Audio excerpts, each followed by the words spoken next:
President Biden signed the first of the two stimulus packages into law today. What that means for the other stimulus package this week. Also, what Chuck Schumer is urging President Biden to do right away. And COVID cases are surging throughout European countries and the warnings to the United States. And lastly, President Biden's approval rating has slipped once again. I have all the numbers for you in this video along with so much more information. Let's get into this right away. But really quickly before we do, thank you so much for joining me. If you're new here or if you haven't done so yet, make sure to hit the subscribe button right down below the video, as I'm here for you each and every day with all of the latest updates and very much committed to making sure you're getting all of the money and benefits you're possibly eligible to receive as a result of these multi-trillion-dollar stimulus packages. So again, thank you so much for watching, subscribe down below, and let's get into this right away. All right, so let's talk through these one at a time here. Let's first start out with President Biden signing the first of the two stimulus packages into law today.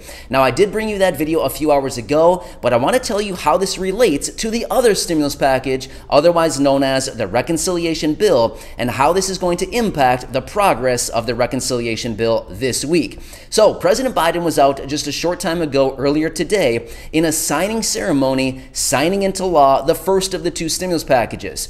Now, like I mentioned in my other video, this is actually in reference to the infrastructure package. Now, this is a done deal. It's done and over with. We don't need to talk about it because it is signed into law, and that is it. No more congressional action. It does not need to go through the House. It does not need to go through the Senate. It is all done, completely done and over with. So that is a huge accomplishment right there.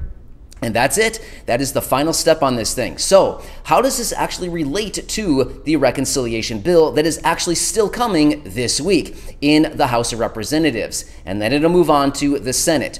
So the plan is for the House to continue voting on the reconciliation bill sometime this week. Now, Nancy Pelosi will be bringing that to the floor, according to what she's been saying, sometime this week. Again, we don't have a specific day, but they continue to tell us as their promise and their pledge to each other and the American people, it will be happening this week in the House. Now, we could be seeing a little bit more negotiations on this as we work through the final days on this package, simply because a lot of people may be wanting to add more provisions into it or take things out, simply because, as the progressives have said, they've lost some of their negotiating power and their leverage on the reconciliation bill. So realistically, we have no clue what could possibly be coming over the next couple days here, except for I will continue watching it closely, and as they make those amendments or they negotiate their way through this package further, of course, I will bring that information to you, because we do know we're waiting for additional information on the package and anything else to come out to be added into this package that could ultimately impact low income and fixed income beneficiaries of Social Security, SSDI, SSI, VA, survivors,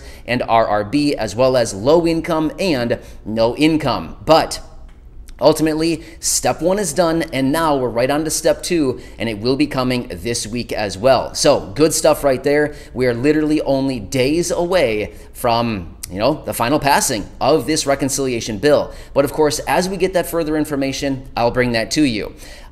So anyway, good stuff, right? All right, so let's talk about what Chuck Schumer is urging President Biden to do right away. Yesterday in a press briefing, Chuck Schumer was out urging President Biden to tap into the petroleum reserves right away to ease gas prices at the pump for Americans. So basically, he was out saying, hey, Americans need some help right now. They're paying way too much at the pump. In fact, a lot of people are really struggling right now, and these higher gas prices that people are facing right now when we go to the gas stations is simply not sustainable. Therefore, Chuck Schumer was reaching out to the president, urging him to tap into the petroleum reserves right away to help lower prices at the pump for millions of Americans.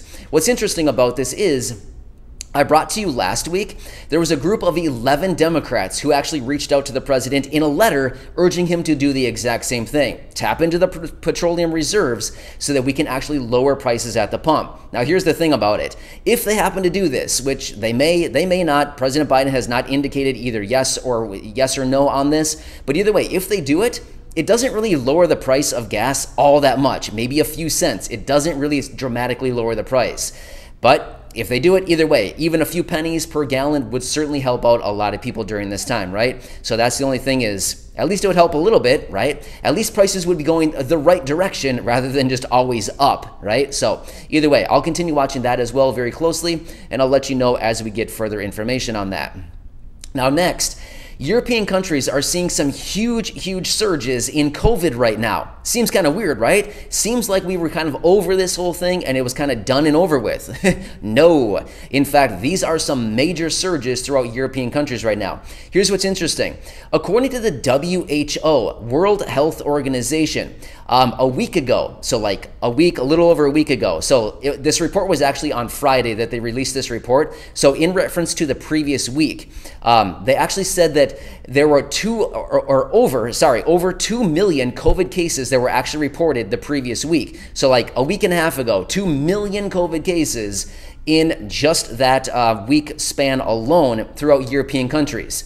Now, they went on to say this is the highest spike of COVID cases in 1 week period since early 2020. So since this whole situation began way back in early 2020, this is the highest spike of COVID cases in 1 single week. That's a lot. I mean, seriously, here we are, almost 2 weeks into this whole situation now, and we're still having record high spikes of COVID cases. Does anybody see a problem here? I mean, seriously, this, so many people and all of us thought like, hey, we were beyond this thing and we're coming down the other side of the mountain. No, it seems like we're still moving up the mountain, and this trend is still moving much higher.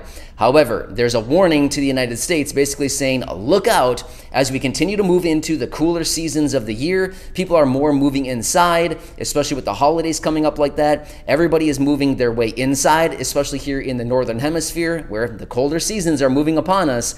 And COVID cases apparently over in Europe are spreading very rapidly. And they're telling us, hey, look out, United States, because this could be coming to you very quickly as well. Actually, what's interesting about that is we've talked about that in previous videos, where typically, whatever we see happen over in the European countries usually happens over in the United States not that much longer shortly thereafter, right? Maybe a couple weeks later, maybe a few months later, but shortly sometime thereafter, whatever happens over in Europe typically makes its way over to the United States. Maybe it's a few weeks, maybe it's a month, maybe it's a month and a half, or sometime shortly thereafter, it's usually happening in the United States. In fact, the United States is actually seeing a lot of surges with COVID as well. So something else we'll have to continue watching, but we do know that the surging in COVID cases ultimately results in economic slowdowns, and we do know that when there's an economic slowdown, what does the government usually do? They typically pass these massive multi-trillion-dollar stimulus packages and start pumping money into the economy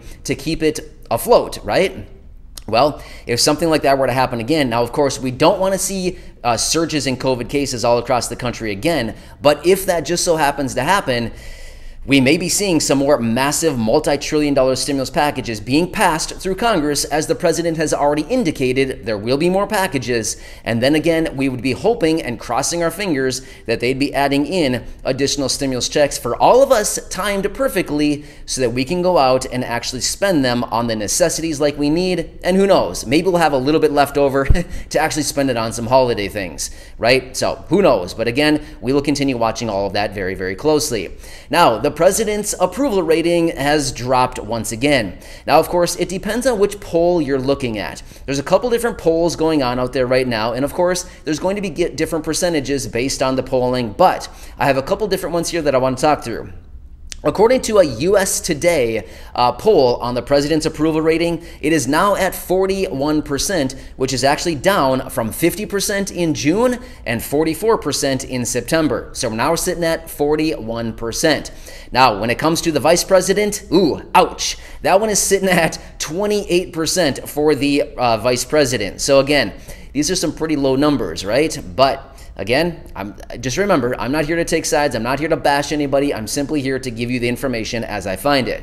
However, in another poll I found, the president's approval rating is at 38%. So either way, no matter how you cut it, regardless of which poll you're looking at, it's looking like it's right around that 40% range, which is, 40%. Whatever. I guess that's just kind of what we're sitting at. Average, I'm saying.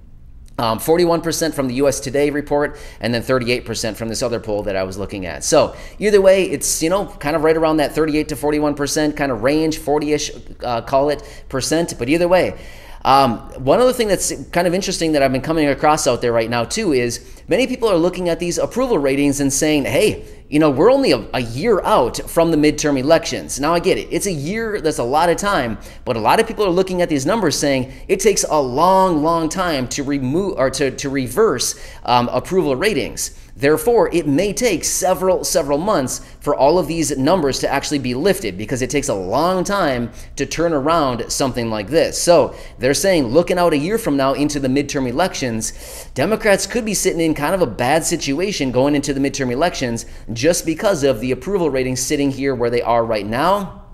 It may take quite a while to get these things turned around. So again, what do politicians typically do when it comes time to raise their approval rating? By the way, this is not me taking sides. It's me simply telling you the truth because all politicians do essentially the exact same thing.